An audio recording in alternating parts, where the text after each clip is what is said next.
Hello sa inyo mga sideline, panibagong gabi, panibagong sideline. Ngayon nga pala tayo pauwi na. Yan, time check, alas 6 na kaya tayo uwi na.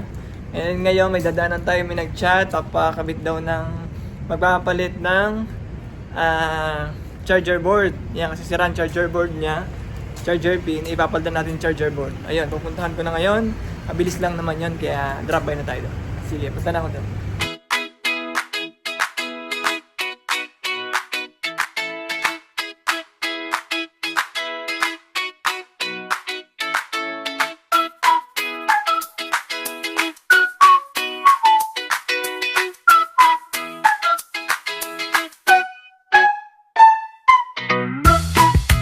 Ayan, tinetest na natin kung functional na sa. Since functional naman siya, ayan, binigay natin kay customer. Kung interested ka magpagawa ng laptop, computer, cellphone, message mo lang ako para ma-schedule natin. Bye-bye!